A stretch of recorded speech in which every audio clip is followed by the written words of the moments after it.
Hey Mark, you ready for this game tonight? Yeah, I'm excited, man. Cupsy, what are you doing over there? Don't worry, boys. Was just on AztecSafety.com, took a fire extinguisher safety course. Paul, I'm putting out the fires from now on. Woo!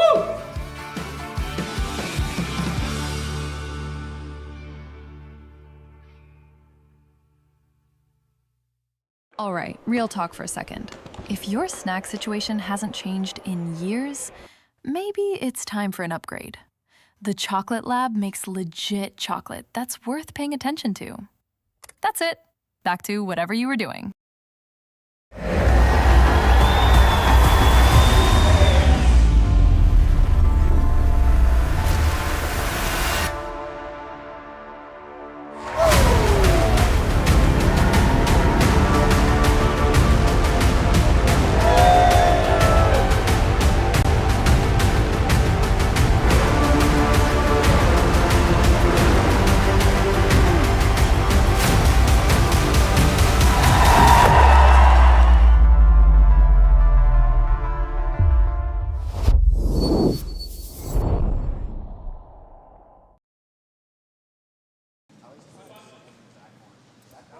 Good day, curling fans, and welcome to the Martensville Curling Club. It's the Curling Stadium, Martensville International, here on SSN. We have this matchup today between Brad Gushue and Bradley Moser. Gushue obviously needs no introduction. Bradley Moser, we'll learn more about him as the day goes on. Thank you so much for joining us. Dave Schmel, along with Sean Joyce. Connor Sims is on the ones and twos, and we're happy to have you here with us. It is Brad Gushue with Hammer here, throwing the yellow rocks in the first end. And wearing the white jackets as opposed to Brad Moser's black jackets, making it much easier for us to tell them apart. For those of you who may not have joined us this morning, we had two teams with black jackets with red trim, and my goodness, that can get difficult.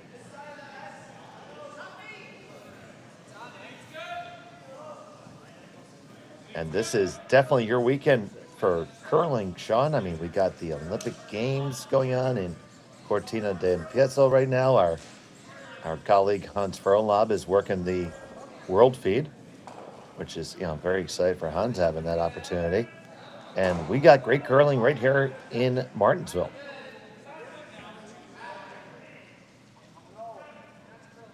Little tap there freed up a path to get the red out, but it also poked the yellow out into the open.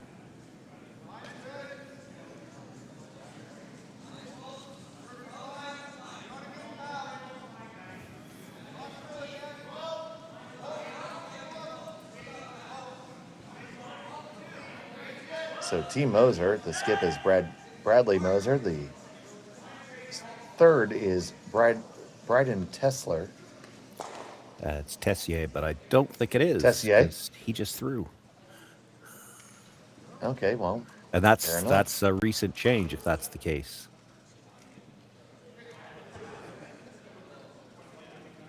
Cody Sutherland is playing third. David Baum, Cody's the other playing player. third, eh? Cody's playing lead. David Baum is the other player, and he did throw the draw to the button as well. So maybe he's playing third now. Okay, well, we'll take a look at that. Yeah. So, you're from Saskatoon. Are you familiar with these young gentlemen? Yeah. They've been to a few tankards. They were there again this year, so I've seen them a bit. But I'm not sure when the lineup change would have happened. So why don't you give us a bit of a scouting report? What do you know of their style? Well, they will play fairly aggressively with last rock, but they don't take a lot of chances without. They actually played a game that was they're playing against a senior team, not my own, but they're playing against a senior team in the Spiel here, and it was nothing after five going into the sixth. So they play the up weight very well. They're not afraid to play the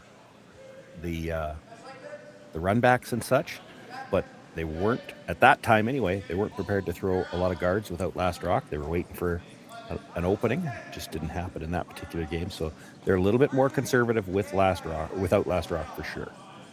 You see, this team definitely has youth on their side, and unfortunately, the ice was not on their side there as they flashed right on by.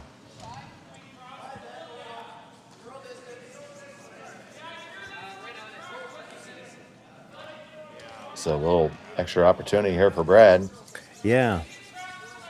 Looking for the chance to get rid of the red. And I think he's thinking they can roll undercover with this as well. Huge crowd in the lounge there in Martensville.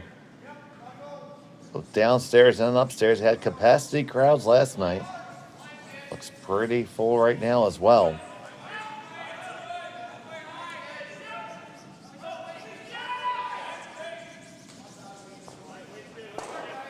Be a little thin.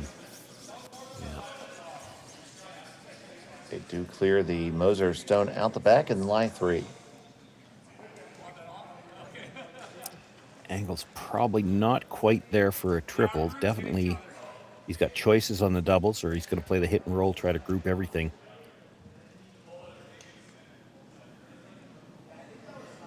You try to play a double right now, even if you make it, you're never going to get those 2 rocks back together. So the thought here is you try to play the hit roll to get the 3 yellows closer together after they hit again, and maybe you have a chance to get all of them at once and get out of this little bit of trouble.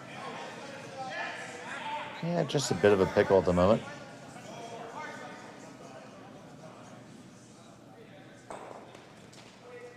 They just catch that one. Will that one get out? Just does. So a little bit of line issues early on for Team Moser. Mm-hmm.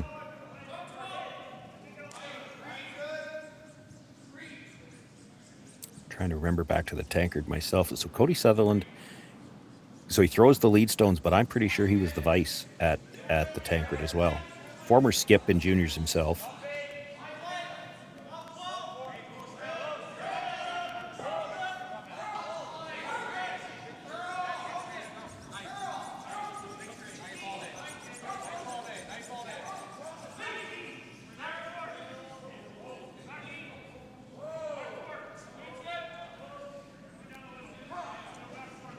This doesn't look light.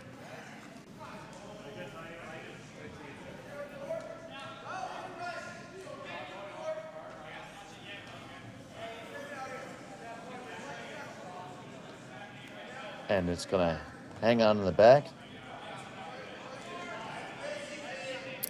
Gives you a couple of options here. If you're Moser, you could make the hit and long roll across in front of it. If you're a little bit thin on the first one, you might make the double. Again, I don't think the angle's quite right to try to touch all 3 of them.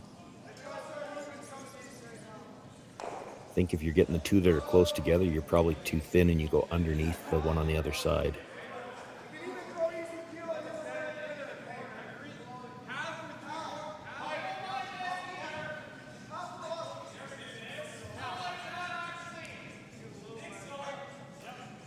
Looking for a long roll across.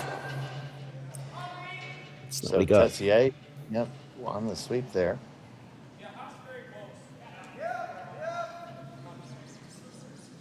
Yeah, you might want to roll a little bit here. If you stay right there, the angle's pretty close to where you could make a pass at the triple. Now there's a lot of room between them, so you wouldn't have much margin for error, but it gets close to that 90 degrees you need. So here's Mark Nichols, a long-time third for Brad Gushue.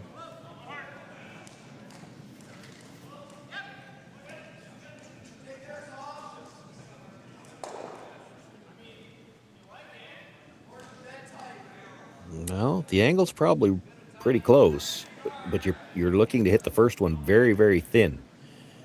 And the scary part of that is you ever go right by it, and it's a draw to sit 4.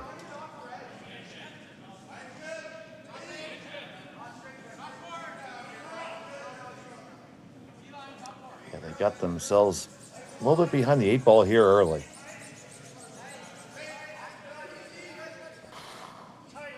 That's great if you make it. Well, yeah, but I think you have to hit something, and that's the only one you can get to. You're not hitting the one that's corner frozen. You're not hitting the one that's buried.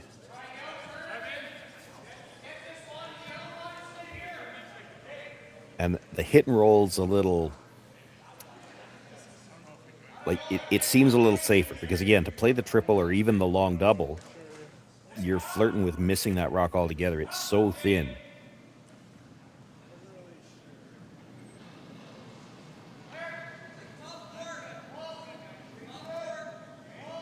So Brad Moser.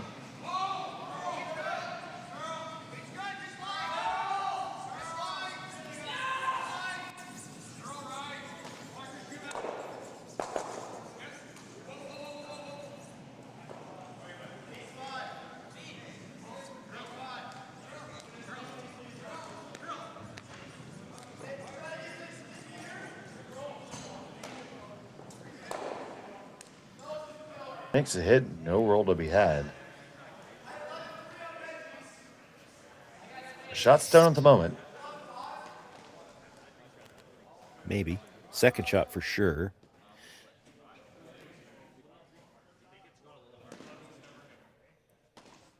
I can't imagine Gushue's going to leave it there. No, he's going to hit it. I think they're just looking at, do they need to roll? I think hit it right on the nose. I think you're biting. And that red that they're corner frozen to on the side looks to be out of the rings.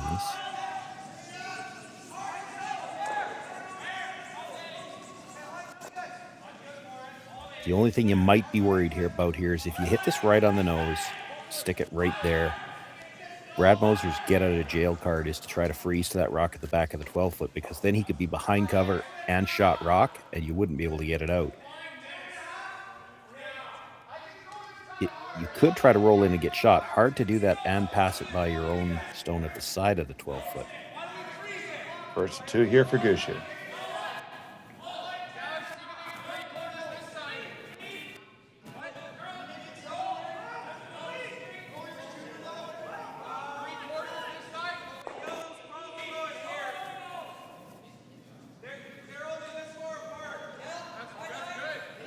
And they lie 3.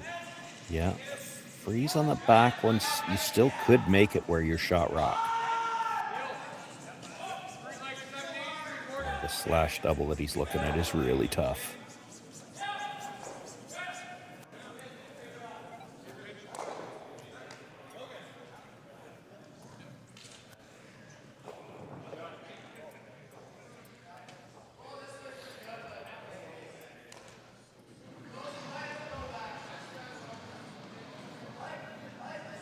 Not a lot of places to hide here if you're Bradley Moser. Well, no, the freeze is your safest bet. That's it, Freeze yeah. to the back one, and then you're partly behind cover, so it doesn't have to be as perfect.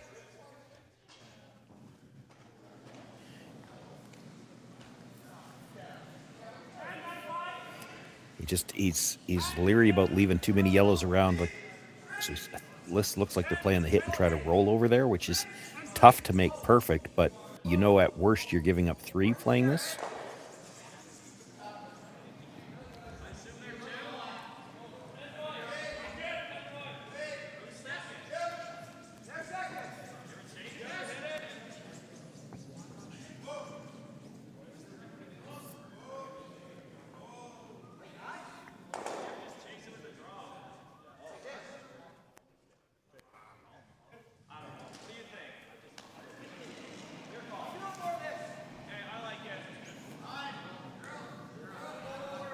Final the first for Moser.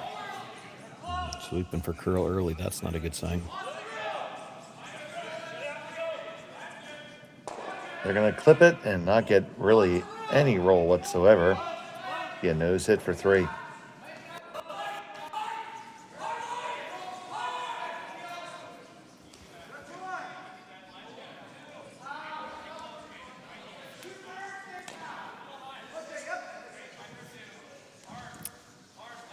Don't have any audio on the players this game at all, but I'm guessing the discussion there would have been about which turn does he want to play and how much weight. Don't know whether they've been on this sheet yet or not. I don't think so. This looks like a solid board weight broom.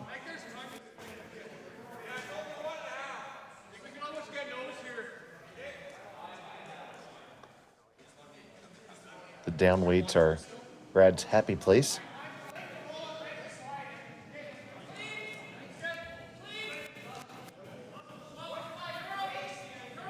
Final stone of the opening end.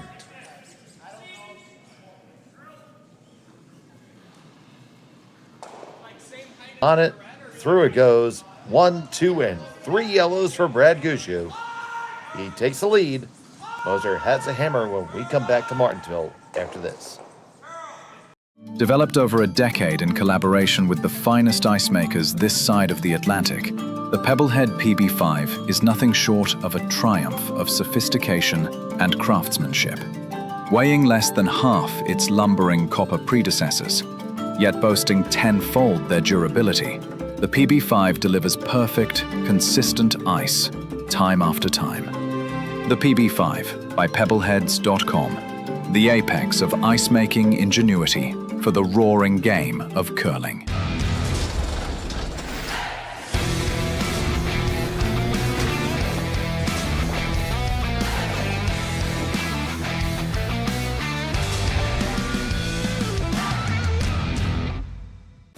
Brett, come on, man. I know Aztec's #1 for online safety training, but we really should be out here practicing. I know, guys. I'll be right there. Just let me finish this course on gas detection. Wait. Do you smell that?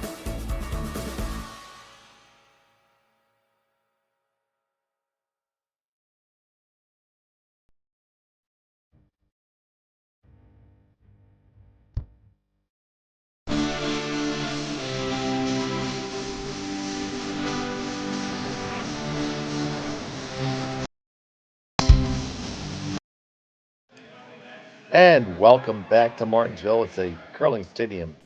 Martensville International Invitational Bonspiel. 10 teams were invited. And here we have Brad Gushue versus Bradley Moser.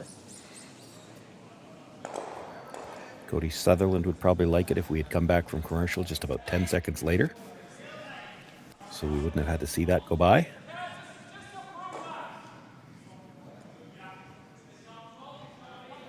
That's okay. These brushers are standing right up too. Well, they are, but they're up 3. I don't think they were throwing a guard. And it's going to nuzzle on in, and they lie 1-2.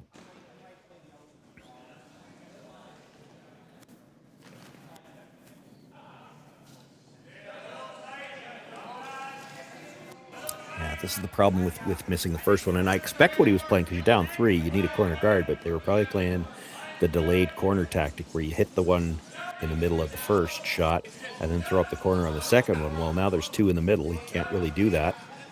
And this means, best case scenario for Brad Moser right now, he's headed for a blank end after lead stones, and he's down 3. That's, not the end he wants to play, but it's what he's got left.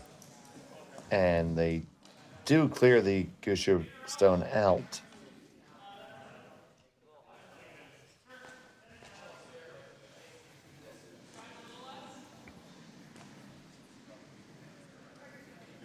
And we are on our way to Blanksville.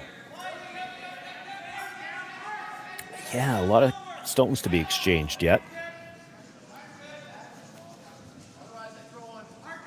Brendan Botcher, former Brier champion out of Alberta, now on the Gushue rink.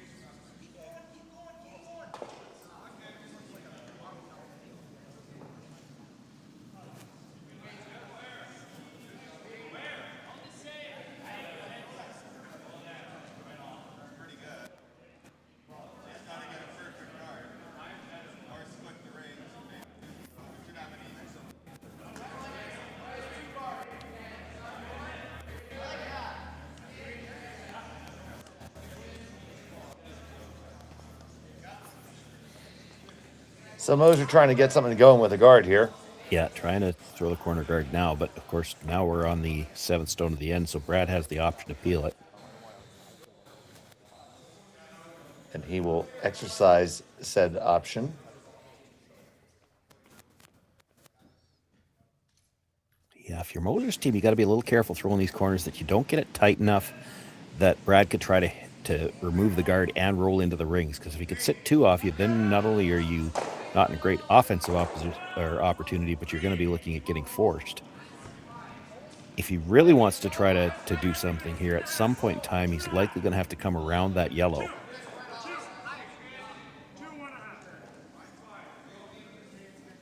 and you don't want it to be too late, because if something goes wrong, you still want time to be able to bail out.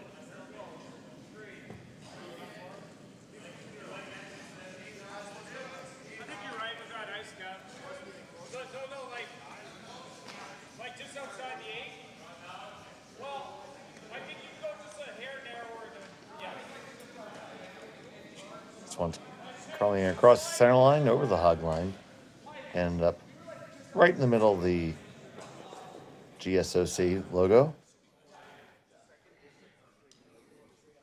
Of course, Martensville was the host of a Tier 2 event earlier this year. If you missed any of that action, you can go on our archives on YouTube. All those games are up there. It's a pretty good spiel. Was. I watched a lot of games that weekend. So he's going to hit it. I thought he might, if you wanted to play an offensive opportunity, this would be the one where you'd come around. He doesn't want to take that kind of risk with rocks in the ring, so he's just going to hit it and try to play for his blank now.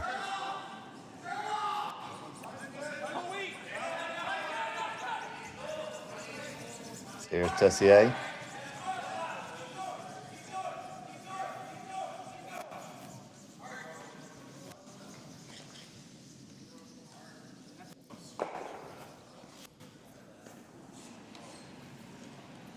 No problem there. As we go up and down the ice.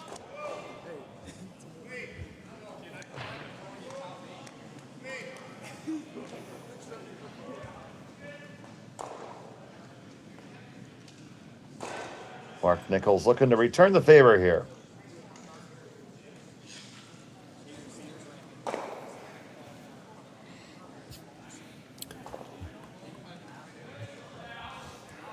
While they do this, we could mention Brad Moser came in with a record of 0-2. Brad Gushue comes in with a record of 2-0.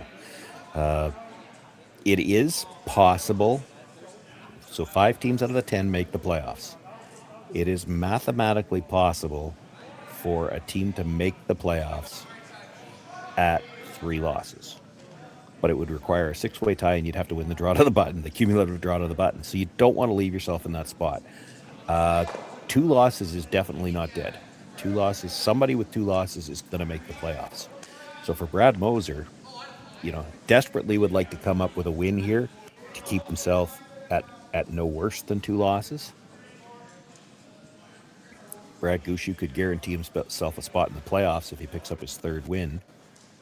He still has to play Kevin Tuma. That one's later tonight, and Tuma's off in this draw, but he's already at 3-0. So that game will decide who wins the B pool.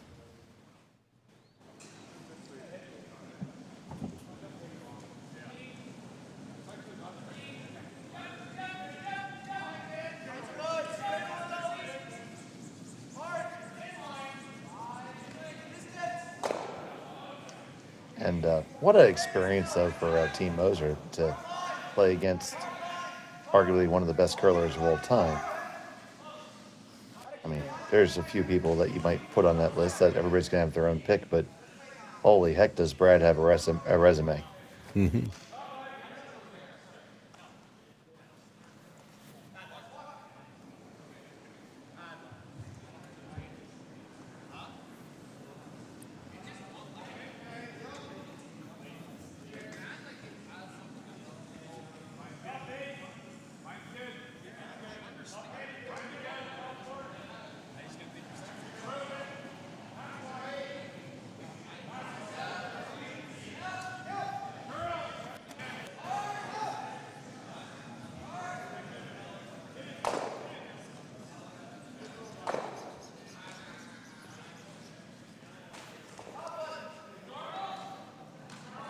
The roll back to the center line, so if Gushue was to ever hit this on the nose, he could play whichever turn he wanted to, play your preference. As much as it's a longer rollout, a lot of guys would prefer to be hitting something in the middle to make the blank. And we're not on time clocks here, but you see Brad already knows what the shot's going to be, so he was waiting for it. Ice crew appreciates that.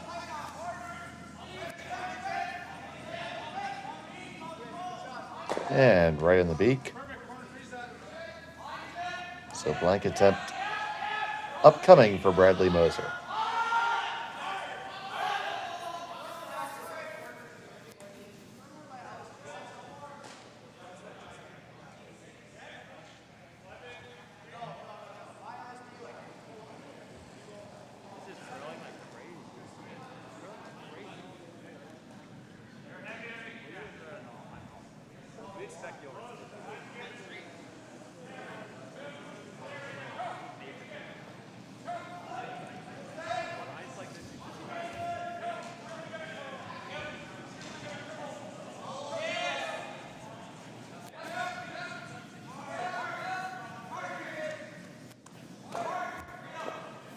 Final stone. We're going to make the blank, and it's going to be a force.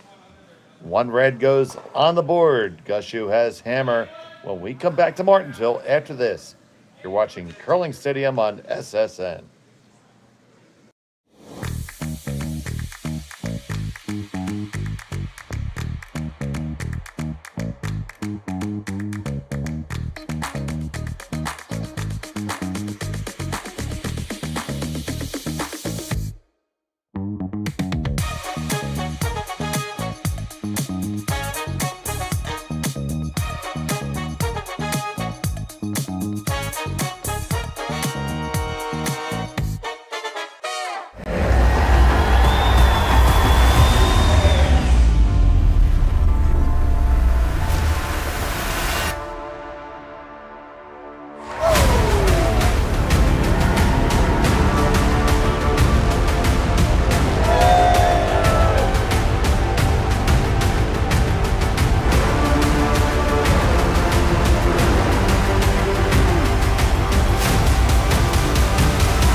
Aztec Safety is #1 for online safety training.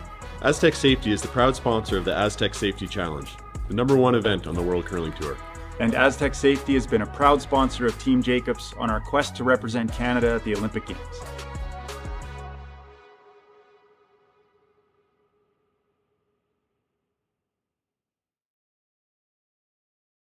He's got last rock. And welcome back to Martensville. Here on Curling Stadium, it's the Martensville International. A missed blank attempt by Bradley Moser caused the force and a single point. So Brad Gushue will have hammer throwing the Yellowstones here in end number 3. Thank you so much for joining us. Happy to have you. If you haven't done so yet, please take this moment to give us a like, a thumbs up on the stream, and subscribe to Curling Zone. Doesn't cost you anything, but you can stay up to date on all your favorite teams all season long.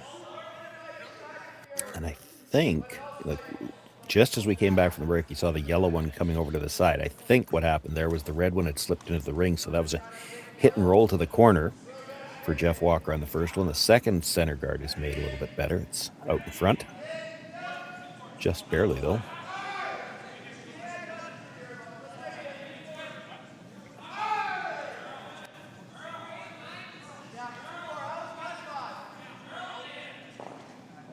This one's skating on them a little bit. And they're just playing the big split here. Yeah.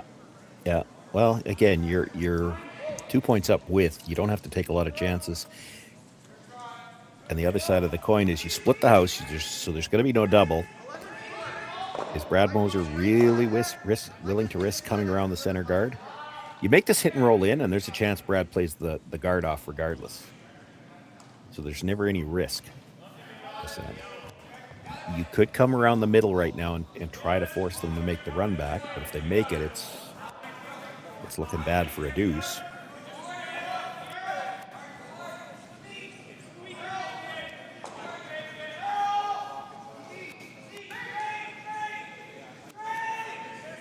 Pretty good roll. Probably forces Brad to play that. You could go after the double. I mean, he could try to run the two reds.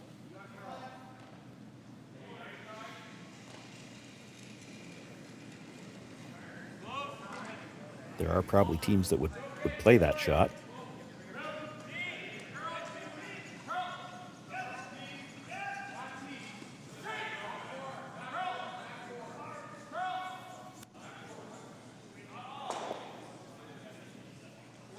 Didn't want to roll that way.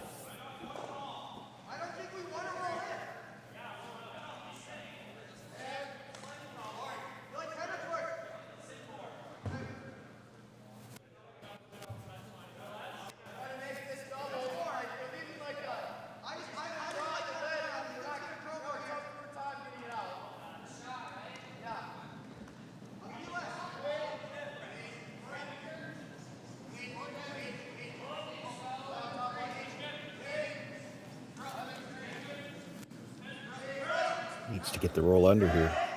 It's a good opportunity. Will they get the roll? They get half of it, not all of it. Yeah, still gives Brad the chance to roll back to the wide corner. Get these all spread out again. You'd be right back to the same problem for Brad Moser that he had at the start of the end. Is again, your best shot to get out of trouble is the draw, but it's also awfully risky.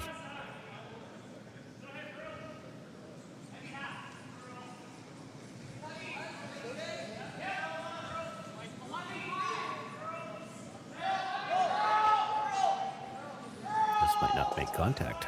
Wow. It just makes contact. Will Nichols be able to pull it out? Yes, he will.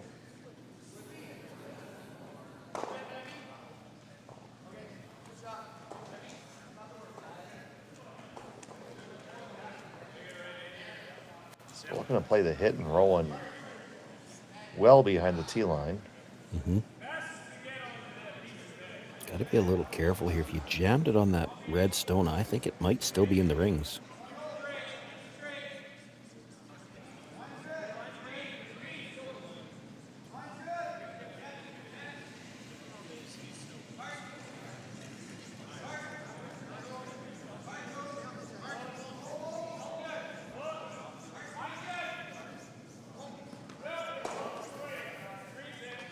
And they do clear it by. Will it stick around? It certainly will.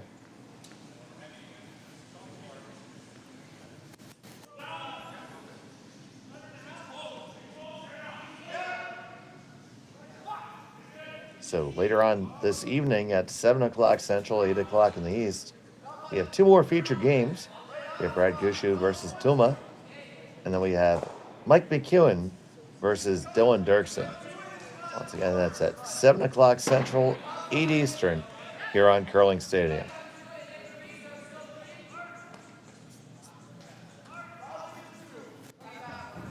Does not want to roll this behind. Held it well enough to stay out in the open. You roll that behind and Brad Moser tries the freeze. So you see Brad Moser risking the draw here now. Thinking about it anyway. That's what he's doing.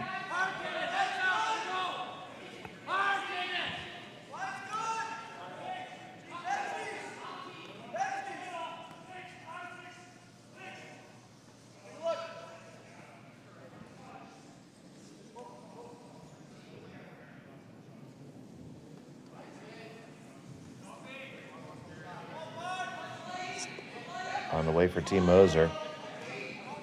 Looking to bury this behind their center guard.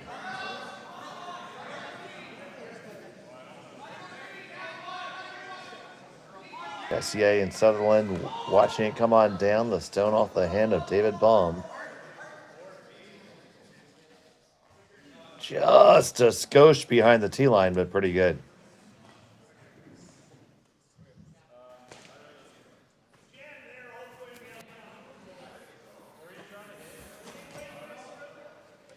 Yeah, pretty well lined up.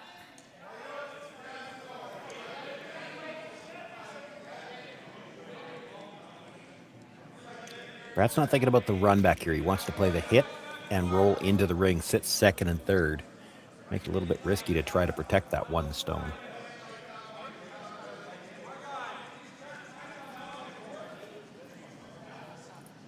So Mark Nichols.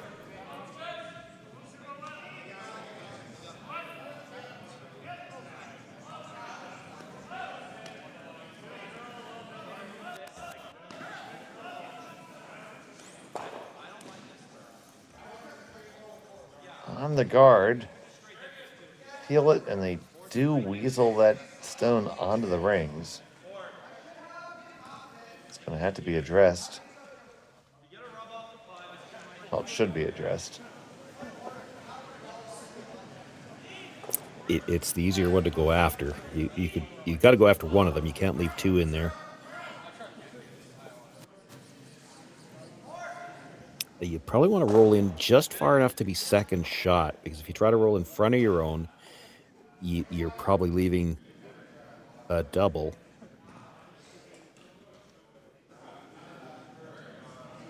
I think you can roll to, so you got to bite the 8-foot to be second. You might be able to do that just kind of right in behind the first A in National. Double would still be a possibility, but it's tough. It's on a bit of an angle. If you're not second shot, you could just hit the shot stone and sit two.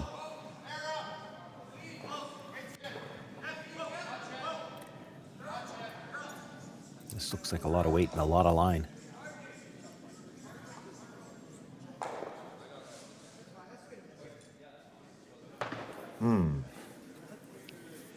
Yeah, I think now you're hitting the shot stone and try to roll kind of behind the one that was just thrown. Maybe not all the way in behind, maybe half in behind. You roll all the way in behind and he's freezing to it.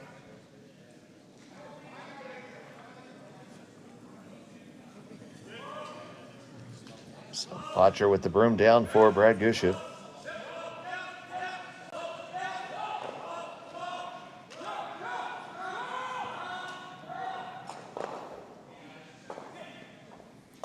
He asked for just a skosh more ice.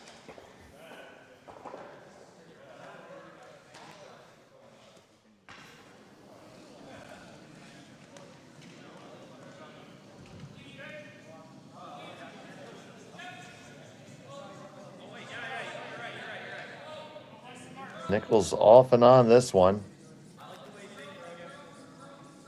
Now Walker on the carve. They're going to get the hit. They're going to spill all the way out.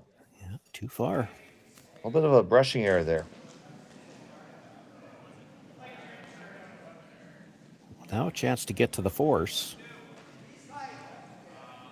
Be a great result for Moser right now.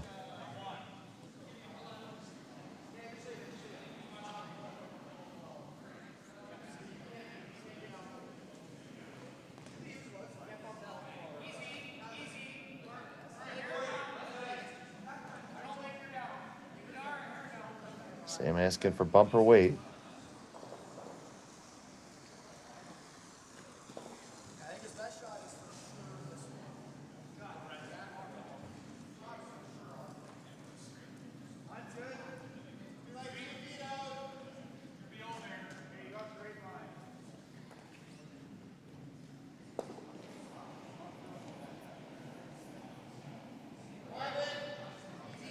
And the last from Moser is on the way.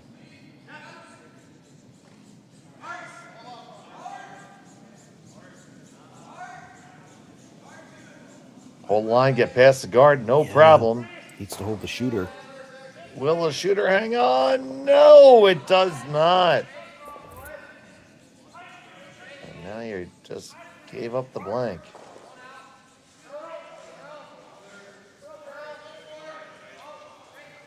You just have to make sure you don't jam that one in the corner. You'd have to be really unlucky for it to jam and stay, too. It's extremely unlucky, but it's definitely there. It's there, yeah. But it's coming in at an angle where you should pick up some spin after it makes contact. So.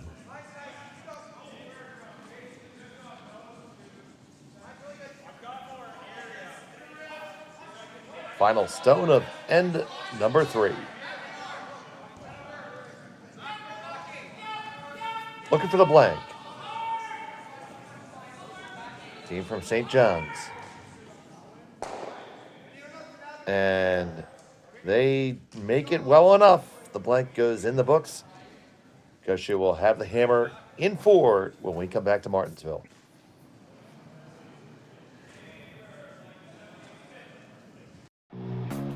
Who knew after 20 years in real estate I'd have to make silly videos for Instagram and come out behind a tree? Stu, we need to do this stuff. Why can't I just door knock into open houses like I did in the old days? That doesn't work anymore. Okay, so it's because I'm sitting here behind a tree. Come use us for real estate.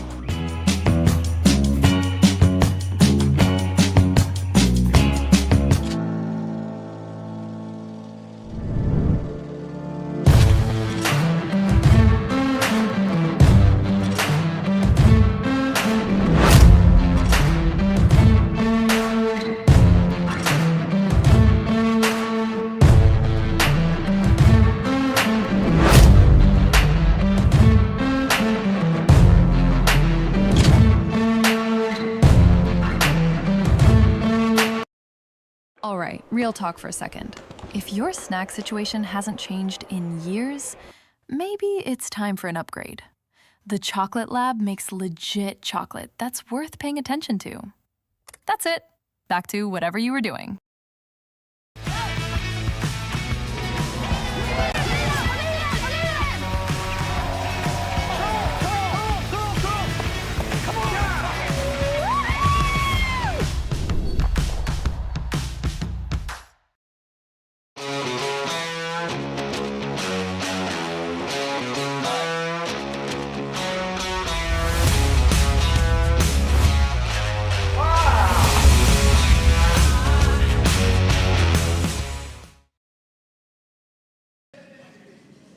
And we are back in Martensville, the curling stadium, Martensville International, here on Curling Stadium.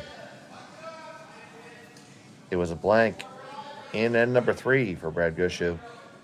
He retains a hammer, leading by 2 over Team Bradley Moser. Dave Schmel and Sean Joyce here with you. Connor Sims on our production, and Jerry Gertz is our London, Ontario studios.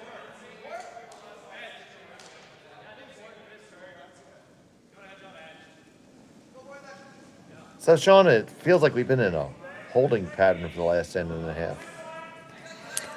Well, yeah, a little bit. There's been open play in the house and not a lot of chances taken. At some point in time, Bradley Moser's going to have to play a little bit more aggressively here when he's down 2. He'd love to get a force, but, here we go. We're into the even end. A lot of these top teams, and certainly Brad Gushue, one of them, he's not going to mind the idea of scoring in the even end. So if you start trying to force him in 4, he might just take the opportunity to score 2. I thought he would have pushed the play a little bit more in the 3rd.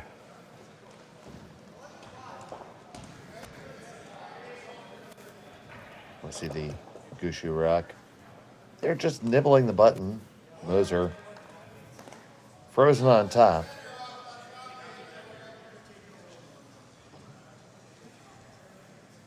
And here's Tessier.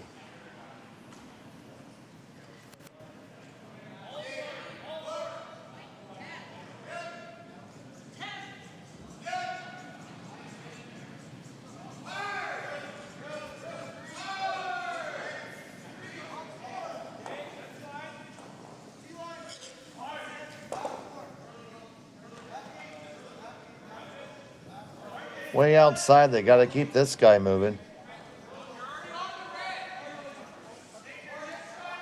Score number 1, number 2. Do you get all the way up and lock onto yours? Just a little bit short. Good angle, though.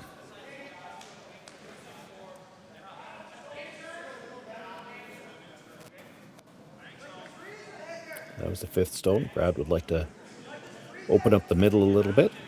Slice this red across the top of the yellow, have it come back and kill one of those reds. It would certainly improve things in the house. The angles on the reds aren't great for Brad. There you go.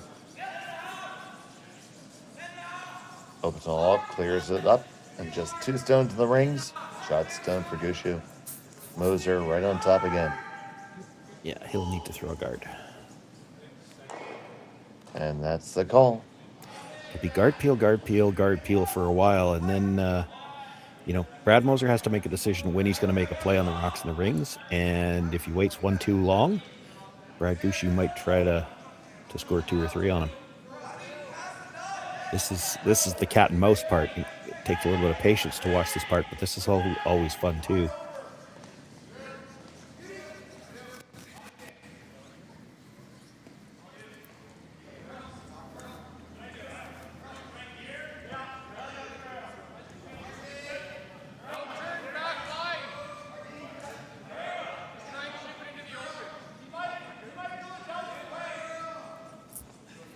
It's a relatively high guard.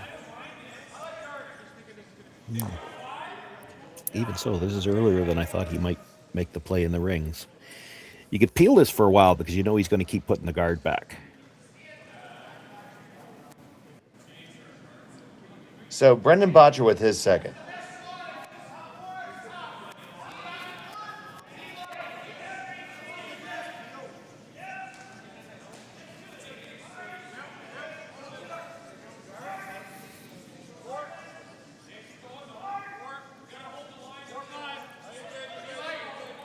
Walker and Nichols dragging on down, and it's going to lock up there. Just a little bump, but very nice outcome. Good bump. It set the angle up for the red to go by the yellow. You see the same weight call here from Bradley Moser.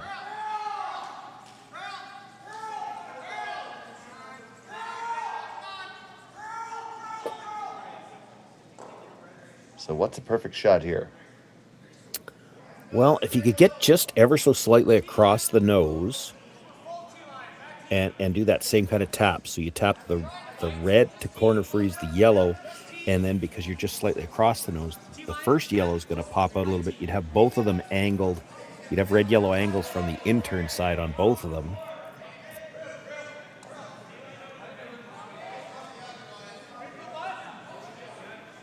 You stay on the broom side, you could still leave all the angles favoring Brad Gushue, and this has got a curl.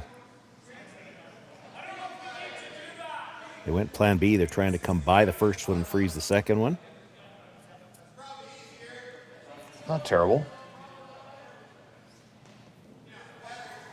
It's not great. There's a good look at it. You can see all of that rock with enough to pass it by the yellow. He did move the yellow a little bit. You saw Brad take a look at the angle. Hard to tell whether or not it goes by now or not. I don't think it changes anything here. You're still going to hit the stone that was just delivered, try to roll to the corner, have the yellows start to pile up, and it becomes risky for Brad Moser to ignore a lot of yellow stones, but he's got one lonely red in the middle, so he might not have any choice. He might have to continue to play freezes against the potential for a huge end. Well, another rollout, though.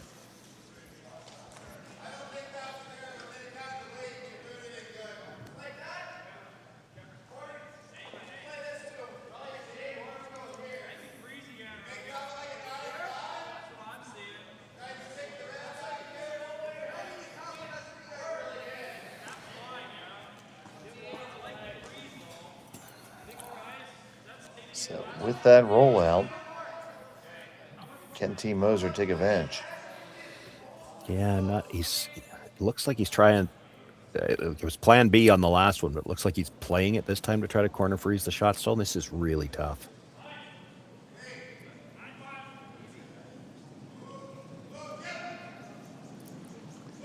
So David Baum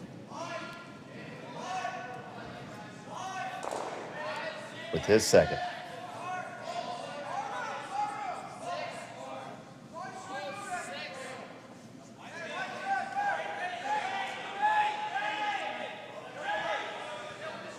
Sutherland trying to get it by. It just chaps off and sits open. Well, he's slowly but surely changing the angles to where that yellow-red might touch the shot stone, but, I mean, it doesn't change anything for now. Brad's still going to play the... Oh, he's looking at... Can he get to the inside enough to... Lock it in there, he's thinking. Yeah, it's a possibility. It's a thought, right? Oh, a lot of things are thoughts.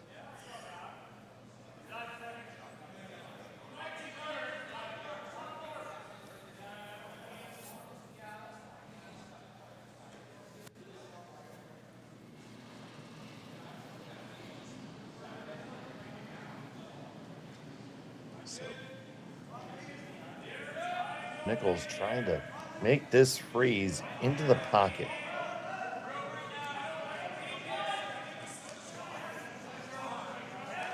It's not light. It's not tight for line either. So now they're going plan B on their own. They're just past everything.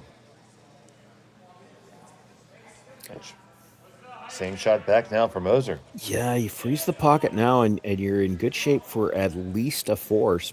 You've still got the run back, too. You run the red guard into the yellow red at the top, like it's probably clipping that stone off the button. You want to make the freeze first. Then, Brad doesn't really have a way to get this one out.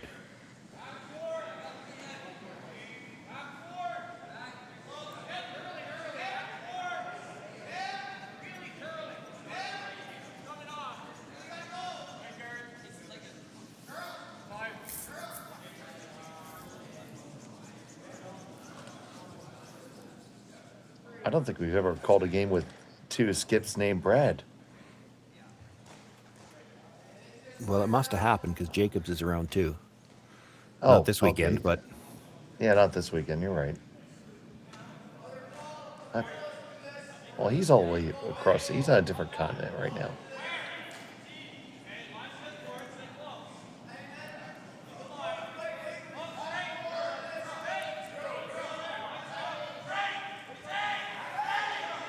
this is way out there too.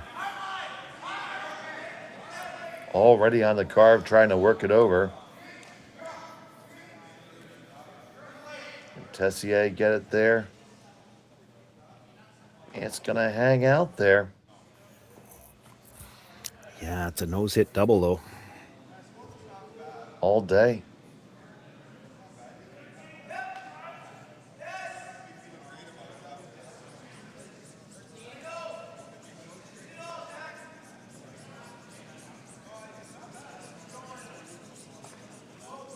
There you see the angles.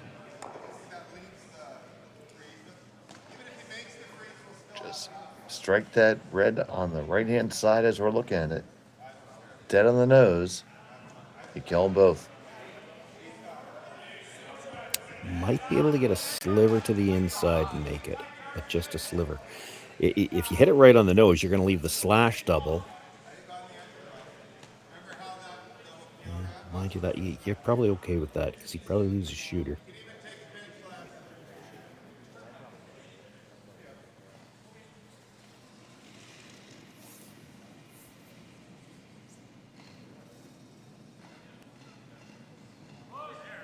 First stone in the fourth end for Brad Gushue. Trying to make this double takeout. Walker picks it up right away. Now we like it. We're back and forth. Good signs all around. Make the double. It's going to lie on out there. They do sit shot stone.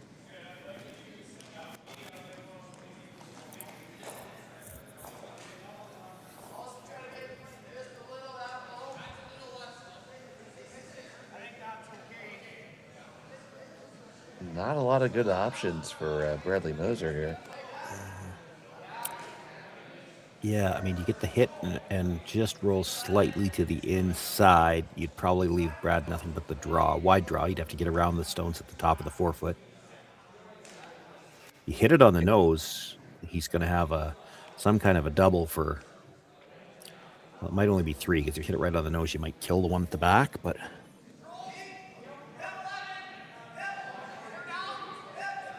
And do you think that you could hit the one on the top of the 4-foot, just the inside edge and weasel in? It's tough. I'm not saying it's easy. Well, yeah, you couldn't get very far in, but you get a little bit of a roll to kind of beside your other stone, and probably can't kill. Probably can't kill both the red ones. Yeah, it probably makes a tough draw for 2. Yeah, that's really all you can do. You don't want to hit it right on the nose. You hit it right on the nose because you can see a piece of that yellow. He can come off the yellow into the one you're about to throw and double the 2 reds out. So you got to get a bit of a roll so that you can't do that. Well, I'm pretty sure that's the call here. Yep. Probably the best shot in the sheet. Just, well, damn difficult. You might even touch the back end of the yellow that's full 8-foot and spin in a little bit just to take away a little bit more scoring area. Like it's an awful small port between the yellows to hit the yellow and go directly into the red. You're more likely to hit that other yellow a little bit off the back end, I think. So Bradley Moser with his last of the fourth. Needs to feather this one in. Just catch the inside edge and flop on down towards the button. Can he get inside enough? That's not terrible. Yeah, that probably does the trick. I mean, there are guys, maybe even a couple of them in the field, that would try to hit that red really thin on the outside and hope they both go, but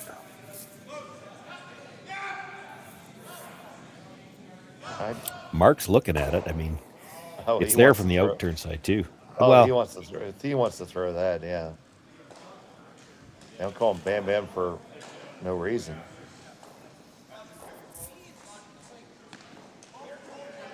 You got the draw. You need full 4 foot. You do have to go awfully wide to get by the stone that was just thrown. Yes, will be a difficult draw.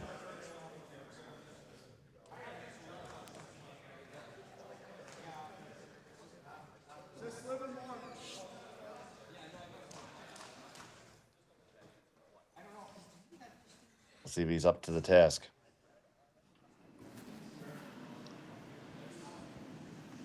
Final stone on the fourth end. Sits one, needs full 4.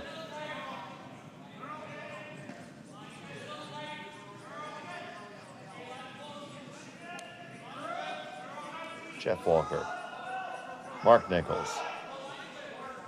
Trying to get it there for the skipper. Line's close. Is the week going to be close enough? It's really, really close. The brooms go up in the air because it is good indeed. Hang 2 for yellow. It's a 4-stone lead for Brad Gushue. We'll be back in the 5th end after this on Curling Stadium.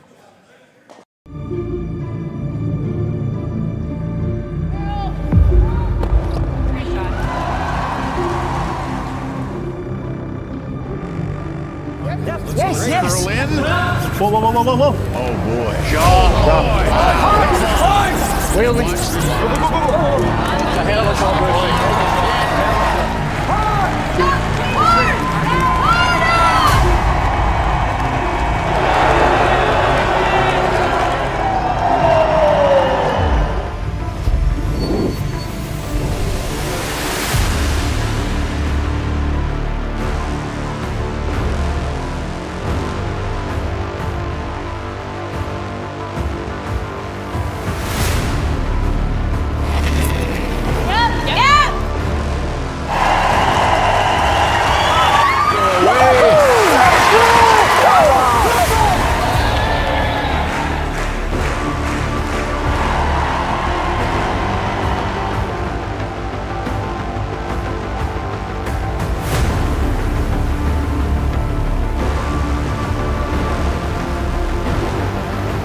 Welcome back to Martensville. Score 2 for Brad Gushue. Now we're going to try to get you updated on the other games here. And we see Team McEwen standing there in the heck. Yeah, thankful that they're not playing with timer clock. Still playing in the third there. McEwen with the 2-0 lead, but I think Hebert with last rock in yellow has a little bit something going there in the third. Sean Meacham, Jordan McDonald on sheet 2. It looks to be Meacham with the what's with all the red, black and red jackets again. Well, that's Team Meacham. They are trailing. Okay, but they have last rock because third end's not marked up yet, so we're not sure there, but it was 2-1 after 2. Our feature's getting a little bit more open now with a 5-1 lead. Brad Moser's going to have to be a little bit more aggressively here as we play in the sixth and in the fifth. And over on sheet 4, There's Team Clyder. Rogan Snow with, it looks like a 3-2 lead over Team Clyder as they play in the fourth. And we got you caught up there. And back here on our game, we see it's 2 stones in the rings for Brad Gushue. And this stone from Cody Sutherland is on the way.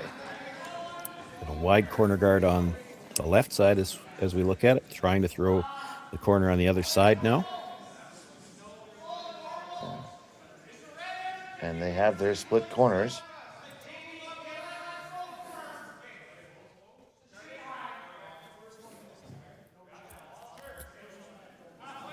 See some of the folks sitting there in the lounge. It's been big crowds here all weekend. Love to see the support.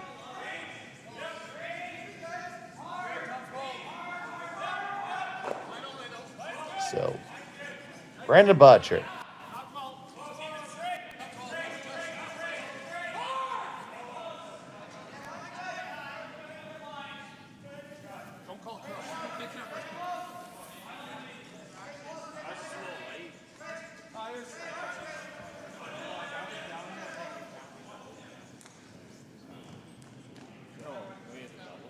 This is just kind of your standard defense against the double corners. You pile your first 3 in the middle, 2 in the house, then you throw a guard. And you know that Brad Moser has to deal with these at some point in time. He's going to try to deal with them early. Playing the run sit here. There forever, yeah. Yeah, but you don't want to lose your shooter here.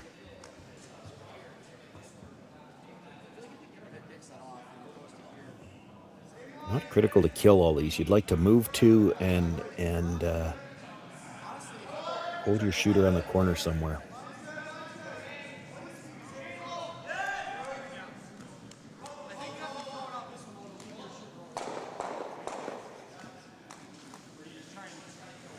It's not a bad result.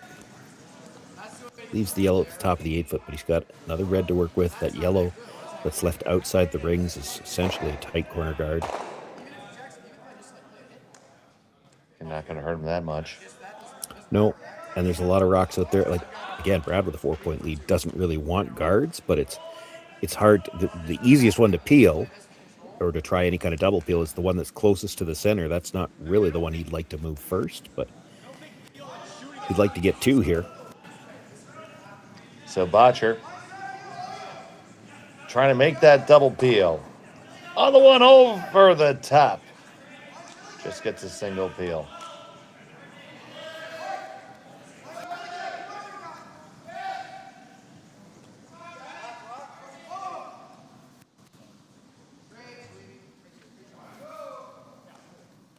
So now Moser's going to try to hide underneath that corner guard. Get something going here, trailing by 4.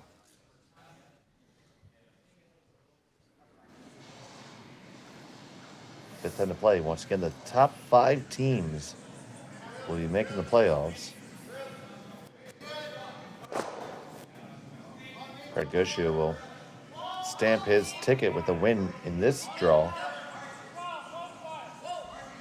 If Moser cannot get a win, he's got some hoping and praying to do. Yeah, he'll need a lot of help. I mean, I think when I was looking at the standings beforehand, that scenario is still possible.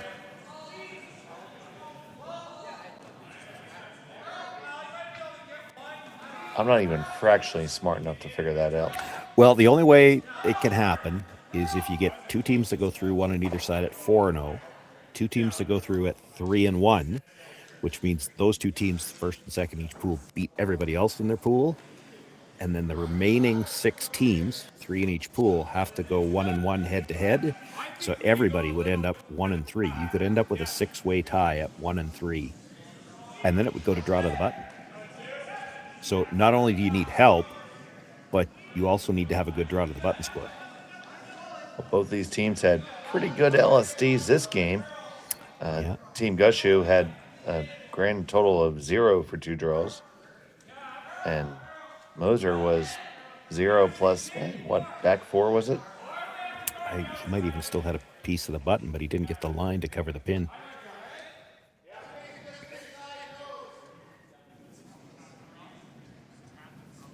So it's certainly 2 draws that most likely help their cause.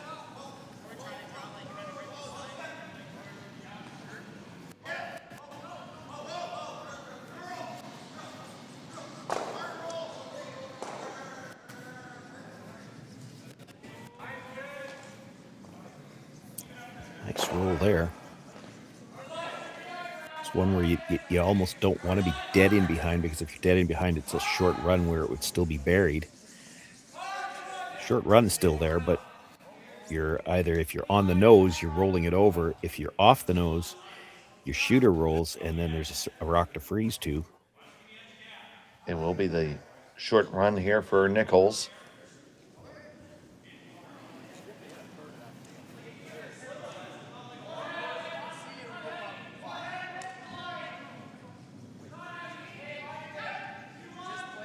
Not even touching it, just a bit now.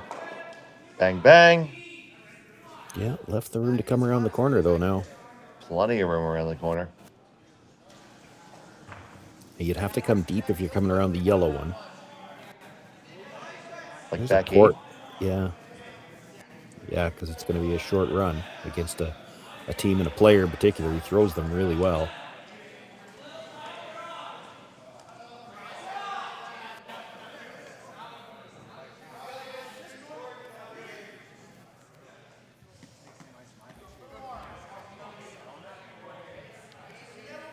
Yeah, don't know what else you could possibly call. Yeah, no, I think you play it. If he makes the run and sticks it back there, you got something to freeze to.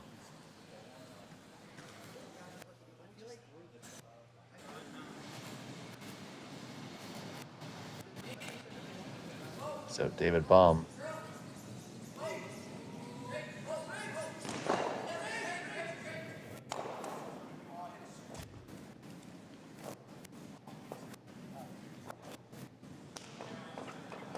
His last of the 5th.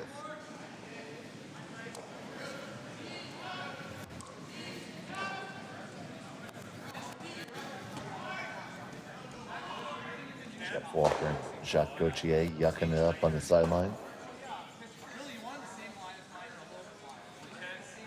Tessier trying to carve this one underneath.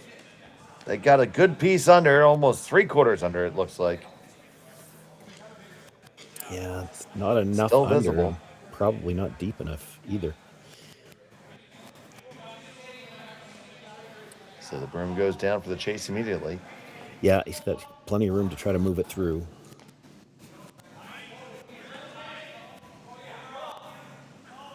This might be one actually where you want to also like roll to the other side of the 4-foot, and then the come around doesn't do any good.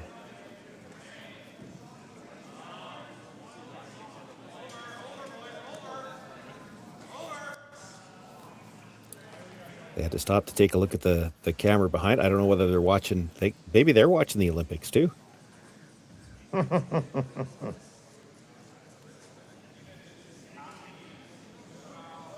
Obviously, the Olympic Winter Games going on in Cortienda and Piazza. Absolutely stunningly beautiful facility. I had the opportunity to be there for the World Juniors last year. Great place. Every place you walk out, it's like you're living in a postcard. Which may or may not ever get there. This is really tight. Walker has his head down. Good job on the brush. He got it. Did leave him room to hit and roll behind, though. There will be the opportunity.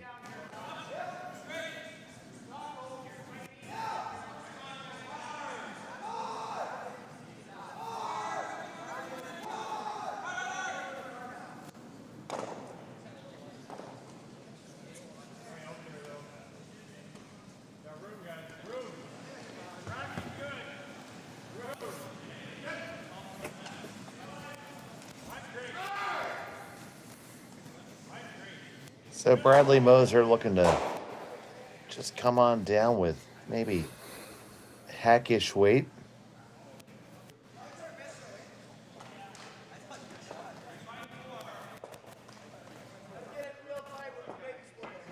Push the Gushue stone back and lie under cover. Yeah, you probably like the big roll here, I think. Try to get, a foot and a half under just so that you're not straight behind that yellow. It's not going to be a long run if you leave it. Now, that may not be the shot Brad chooses to play. If it was Mark, they'd play it.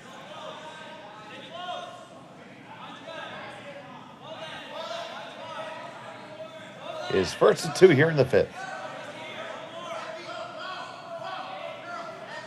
It's got to curl. You got to get under cover for sure.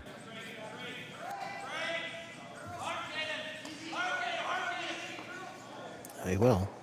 And get the hit. They get the flop. Yeah, that's really good. Pretty good, buddy. If you want to play the run, it's an angle now. Not an easy one. Nope. So do you ever just draw? Well, you certainly could. I mean, Brad could have done that anyway. I mean, he's so good at those. You make the draw, though, and Brad Moser is probably playing the angle run in on the red guard to try to score 2. So he's going to try the angle on the yellow himself.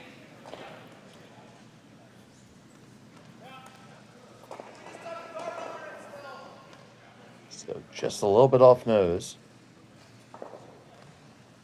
Yeah. Doesn't have to whip it. This is more about the line. You're hitting this close enough to the nose that you're going to carry most of your weight through on the raised stone.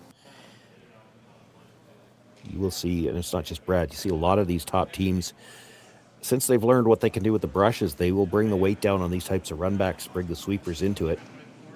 It's a different question when you're throwing, to hit the third of a rock because you're not carrying as much weight through, but just needs to be a sliver on the center line side.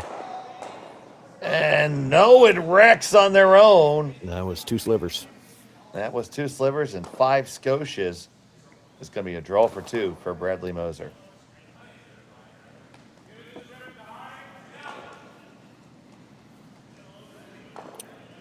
Draw for 2 and get a little bit of momentum back. He needed this. The first 4 ends did not go their way. You get your deuce here, you're back to within 2. I'd like to see them continue to play aggressive in the 6th, though. Draw the 8-foot here.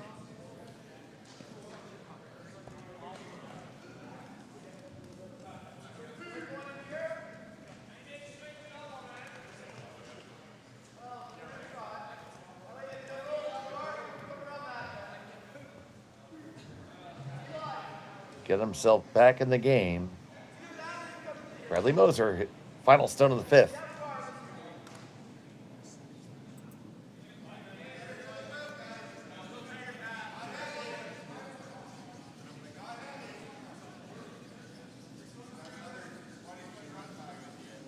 Sutherland and Tessier walking it down. A nice little scrub, a good solid clean. And the skipper has this one, no problem. Put 2 on the board for red. They trail by 2. Gushue has a hammer when we return on Curling Stadium. Developed over a decade in collaboration with the finest ice makers this side of the Atlantic, the Pebblehead PB5 is nothing short of a triumph of sophistication and craftsmanship. Weighing less than half its lumbering copper predecessors, yet boasting 10-fold their durability, the PB5 delivers perfect, consistent ice, time after time. The PB5 by Pebbleheads.com, the apex of ice-making ingenuity for the roaring game of curling.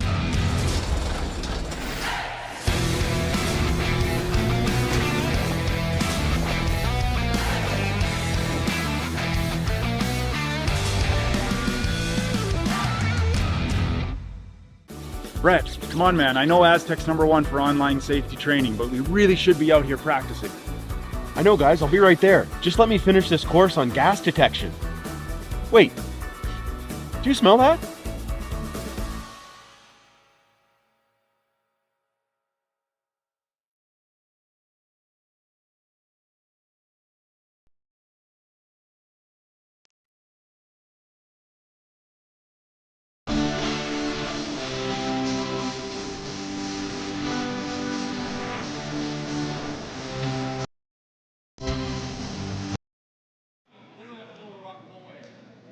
And we're back in Martensville. A much needed score, too, for Bradley Moser there in end number 5, Sean. It was, and maybe a little help out with some momentum. They have had a few issues getting in started out. You see here, they've got the nice tight center guard with the piece of the line, so you can't tick it. We saw him do this once earlier, try to do this once earlier. It didn't work out for them. You got to make this freeze if you're going to play it. If you're thinking you need 2 center guards here to get a steal, you're seeing this creep into the strategy lexicon of a lot of teams where you throw the first guard, they come to the top of the forefoot, you throw the second guard, or the second rock, you freeze, they freeze again, and now you throw your second guard so that you're never facing 2 when you start coming in. This one is over curling badly. It's not going to get there. Chisels off their own. Well, and the worst part of that, too, you can't play it yet, but on the first stone for Brennan Botcher, that's a pretty simple double peel on the 2 reds.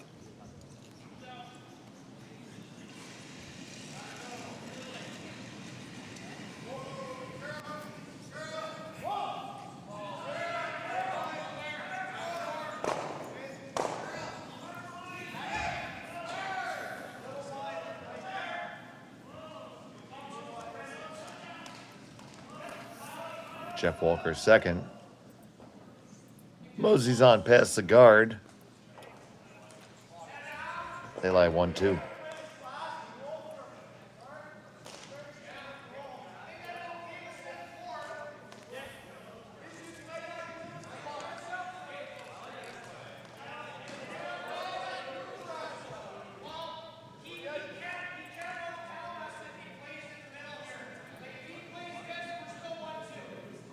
Bryden Tessier.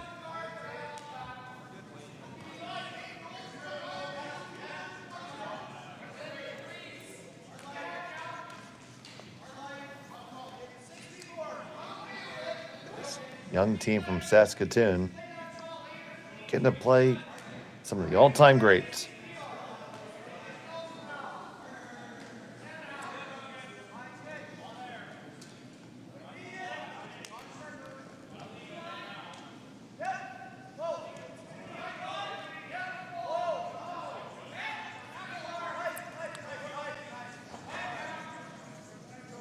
Nice attempt. It at least altered the angle on those, the double peel.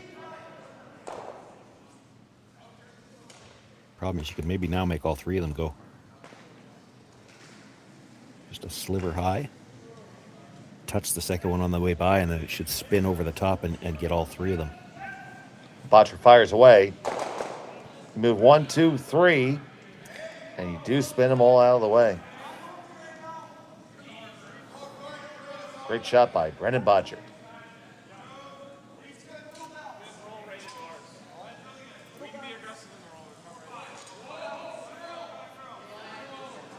So Bradley has a bit of that what do I do now look.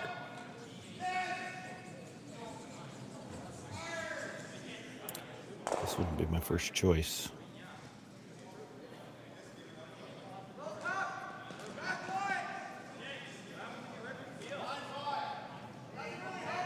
He's looking for the nose hit here, which would mean he stays in front of the yellow. But Brad Gushue won't have any problem just blasting everything out, leaving nothing but that one rock on the corner. And he didn't get the nose hit either.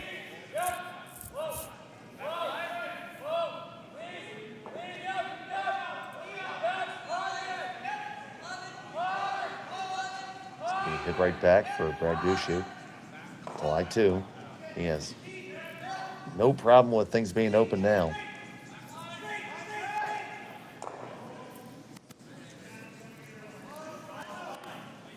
This one is on the outside. They catch just enough of it. Lose the shooter.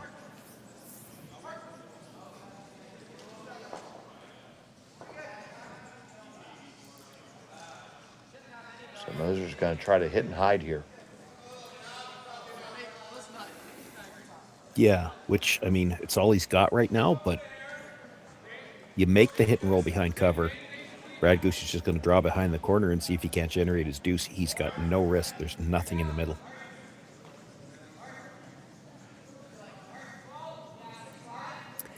If you're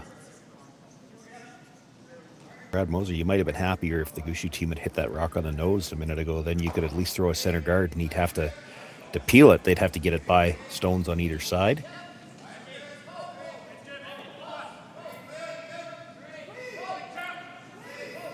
Yeah, Gushue's going to go for the same thing.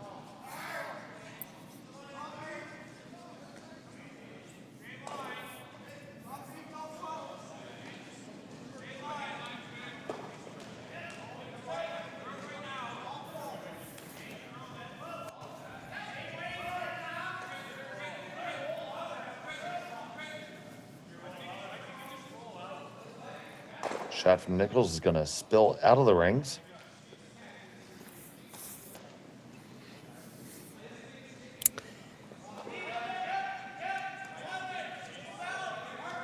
Well, you make the come around, you got a chance to get the force. I do, well, yeah, it's Brad Gushue. You throw the center guard, he's liable to come around and try to get his two. You still might have to do that once. Again, you make this shot perfect, they're going to freeze down to it and try to get two. And there's nothing in the middle, so there's no risk. And that being a strategy that Gushue employs just because he just loves to draw, right? Well, it's anybody. Like, there's no risk. There's nothing in the middle. So you got your chance to try to score two here, you take it. Like, if you don't, if everything goes wrong with you the rest of the end, you have the whole 4-foot to draw to with your last one.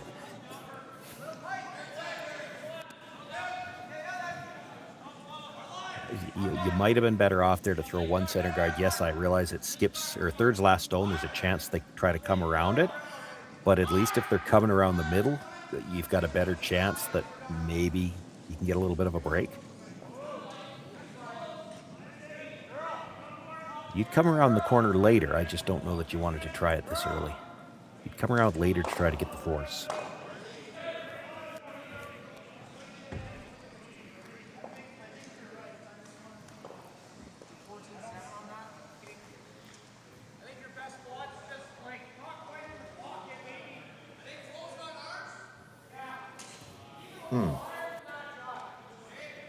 Yeah, that's not bad for Gushue either. If you're trying to come under, you won't be shot rock.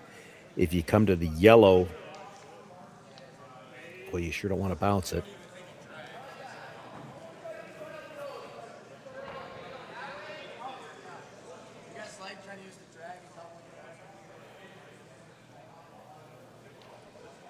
It came just enough because it's got that little sliver of a freeze and it's just fully open. So it's hard for Moser to get rid of the yellow.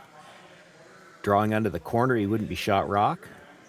So he's got to play a freeze himself. So we're talking about all this risk here. With that being said, would you ever just whack it and try to get Brad Gushue to blank it? Well, yeah, but you can't on this shot. You whack it on this one and roll out, he's got another chance to come around and score two. That's the thing. That's why I say he went in too early, in my opinion. If you come around later, you have a chance for the force.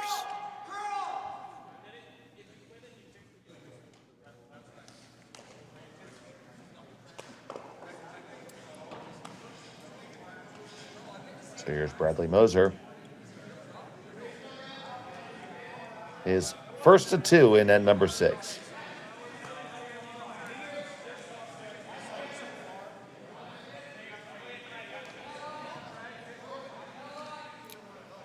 Certainly looks like it's curling earlier than Marks did. And this is the problem. This is over curled.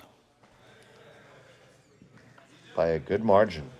And now Brad can draw a full 8-foot on the other side, and he's got a chance for two here. I sound like a broken record, but he's never taken any risk in this end.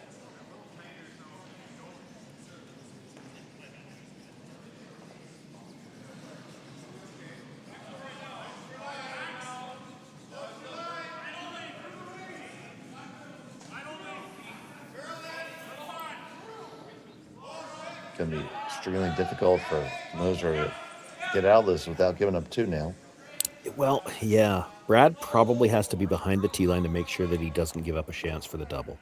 And then Moser might have to make a decision. Okay, can we afford to give up another 2? And if the decision is no, he might have to try to lock the freeze on. If he could put it on perfect, then, Brad could blast it out, but he probably loses the shooter. That's only for 1. But you'd be counting on making a perfect freeze if that's the case. And that's not easy, but you might very well be in a position where you don't get a choice now. Scoreboard might say you have to play a shot with very little margin of error.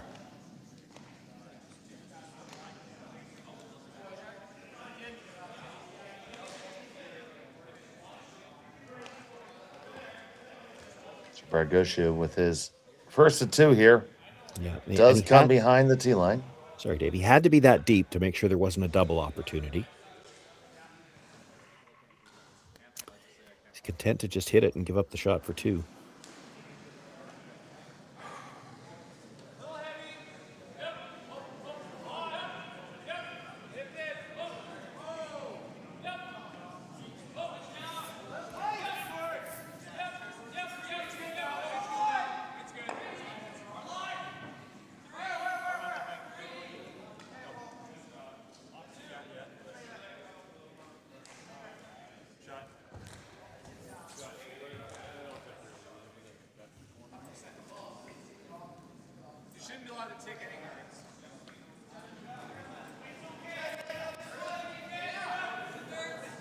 Hoping to hit this open one.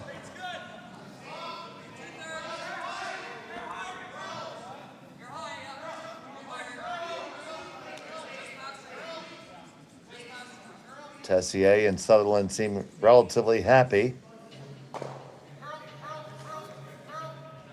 That'll work.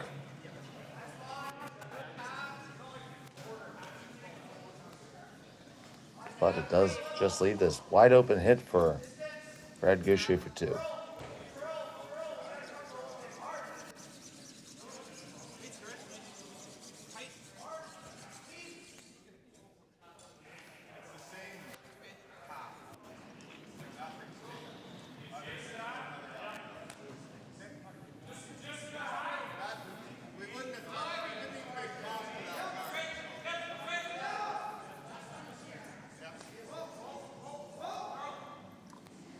Final still in the 6th end.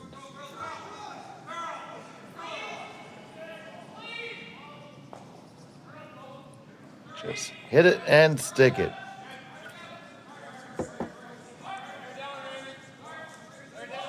Walker on it for the curl. This looks just fine. But 2 on the board for yellow. And Brad Gushue has a 4-stone lead as we move to end number 7 from Martensville. We'll be back on Curling Stadium.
Aztec Safety is #1 for online safety training. Aztec Safety is the proud sponsor of the Aztec Safety Challenge, the #1 event on the World Curling Tour. And Aztec Safety has been a proud sponsor of Team Jacobs on our quest to represent Canada at the Olympic Games.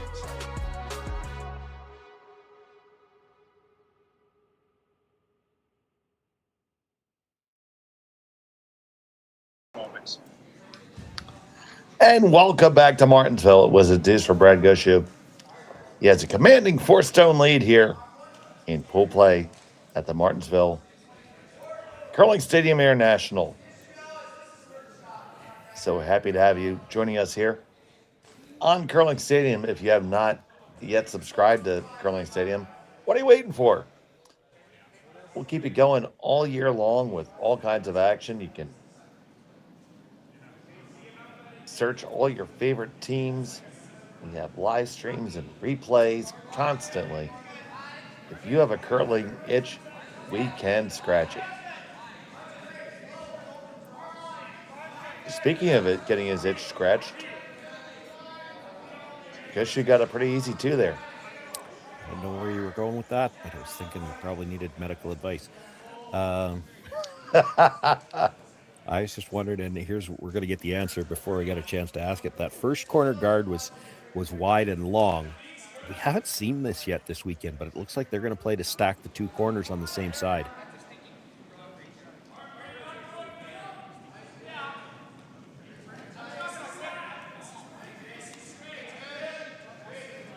So playing to stack them up.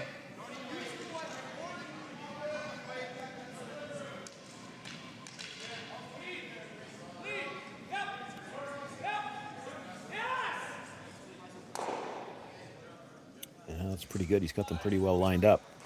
Can't play the double peel yet. This is still just the 5th stone of the end.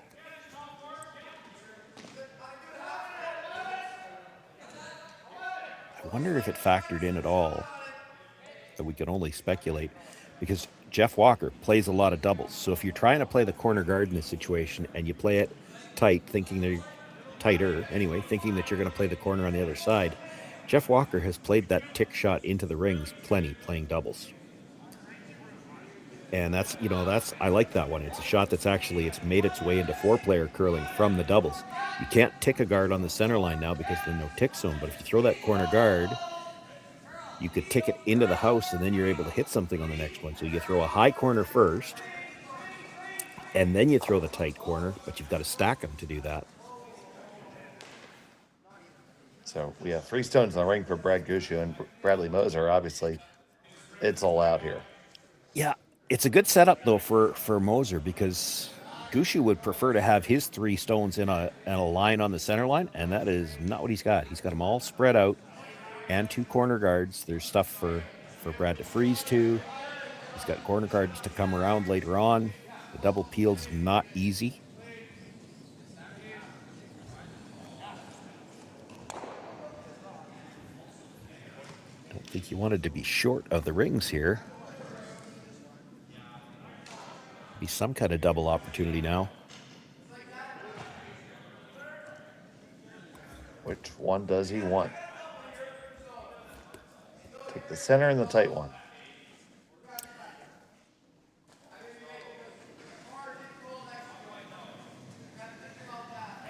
So Botcher trying to clean up here on aisle 2. 1 and 2 and out the side door all the way. Nice double peel by Brendan Botcher. Yeah, and just like that, the situation's not as good for Moser.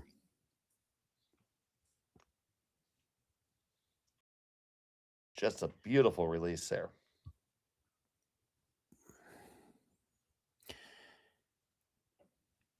Important to get to the top end of that second red stone so that it can spin up and out. Moser probably has to replace the tight corner now, keep them in line.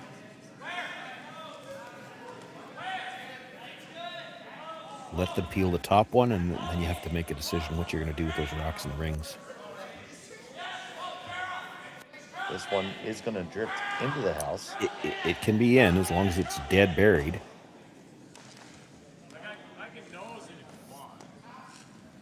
It's comatose buried. Yeah, I think you could still chase it. Yeah, it's not quite dead. And if he happens to chip the guard, that doesn't hurt Brad. It doesn't hurt Gushue. I got to stop saying Brad. Yeah, you can't just say that, right? Unless I was betting on who's winning. Game.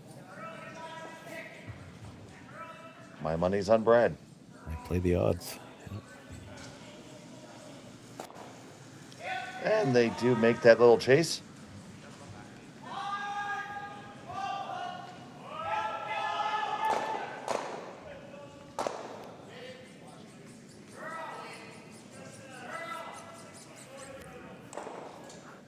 So time not on Bradley Moser's side now.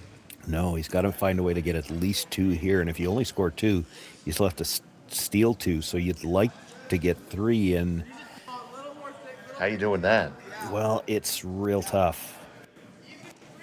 You'd like to have 2 guards to do that. So when he gave up the double peel, it started to get real tough then. He had a decent setup off the start of the end, coming up short on that third one, leaving the double peel opportunity. Now they're scrambling a bit. Plan B here, go around that rock. Yeah, you could bury this at the back of the 8, it's fine. You get a little chisel. That's fine. That's fine. Yeah, that could definitely score later. Well, yeah. I mean, Brad, to go after it, he's going to have to try to raise a Yellowstone up. If he happens to miss it, he's taking care of one of these yellows for you.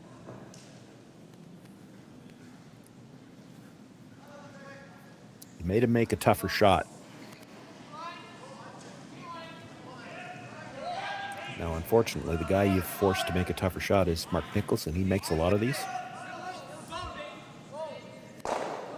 And he Kinda made like this that? one. Yep. You see a smile there off of Brad Gushue. Yeah, he had that all day.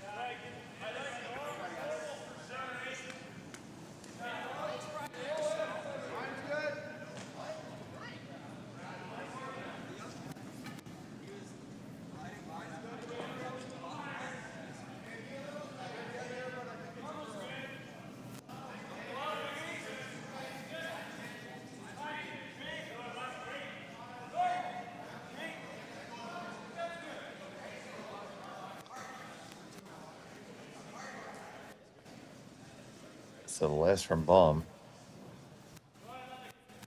Yeah, it's not going to get the freeze.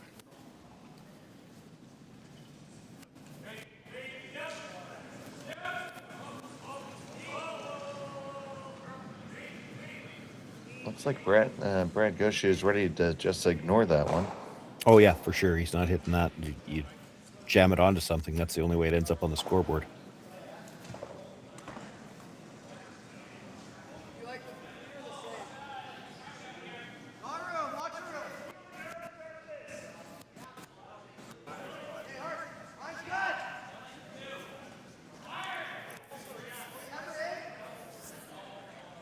Problem is he doesn't really want to guard anything either. He's thinking about peeling that. And mostly because it's there to be... So if you throw any kind of a guard, Brad tries to run that one in on an angle to the stone at the back of the button, and you'd end up guarding the red one. Well, I could always pull a Kevin Martin, just throw it away. Well, then he's got the hit and roll under, too, so...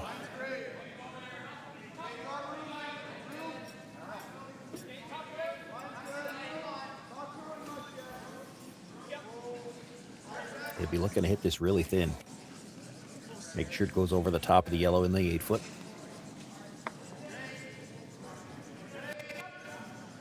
As soon as they got a piece, they'll be on the brushes. Waiting for it to come on over. There you go. You got it, no problem.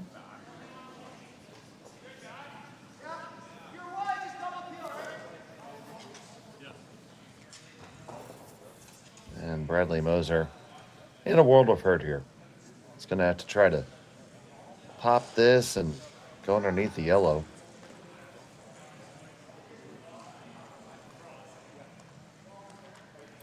Won't be shot rock if you make this, but you're hoping Brad tries the short run and misses it. At this point, all you have are some hopes, really. Well, exactly. But, you know, you can make it a short run. That's as much as you see these shots made all the time, they're still not gimmies. They still got to make it. It's still a good shot. Like, you want to make them throw something a little bit tougher here. You don't want to leave anything open. We do this all year, Sean. We see plenty of them miss, too. Yep. You know, you tend to assume, we assume, they assume as well. You assume your opposition's going to make it. We assume they're going to make it, but every once in a while, they don't. So Tessier is on this one, coast to coast. Yeah, I'm not sure he's making the roll.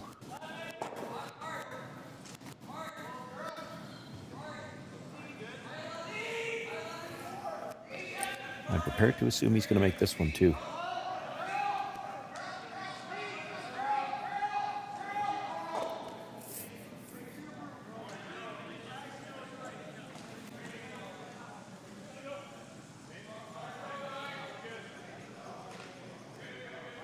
I think that's a pretty safe bet there, buddy. You're not going to take me up on that one, eh? Nope.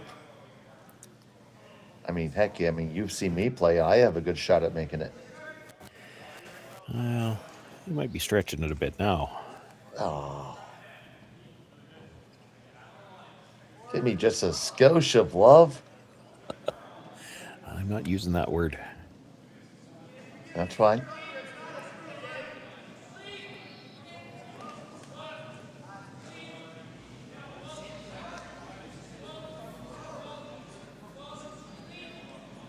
And as expected, there it goes. Greedy too. He made the nice little roll. So it'll be a hit and stick for one. Yeah, and he might have to roll a sliver to the inside. Like if he's right on the nose, it's hard to say who shot rock. We'll take a quick look at the overhead. Yeah, I'm still not sure. I think he's got to roll a bit to the center line. Yeah, just a touch on the inside, yeah.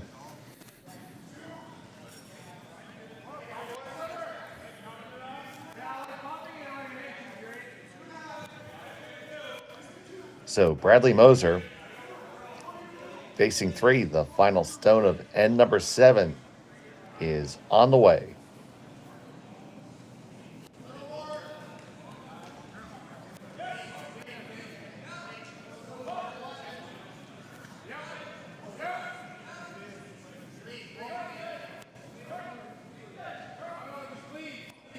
Blum's got his broom down.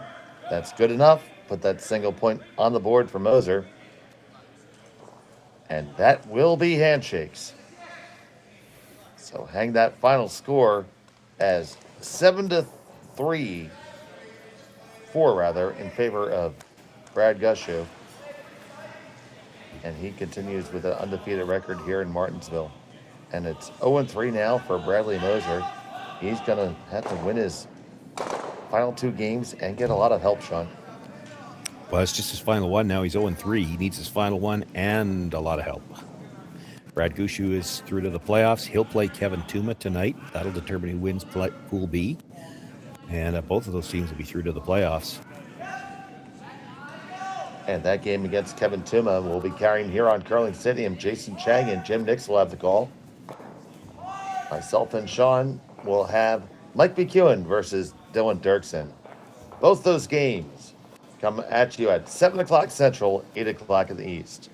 But right now from Martensville, for Sean Joyce, our producer Connor Sims, our executive producer Jerry Gertz, my name's Dave Schmel. Thank you for watching Curling Stadium. Good evening. Hey, Mark, you ready for this game tonight? Yeah, I'm excited, man. Cupsy, what are you doing over there? Don't worry, boys. Was just on AztecSafety.com, took a fire extinguisher safety course. Paul, I'm putting out the fires from now on. Woo!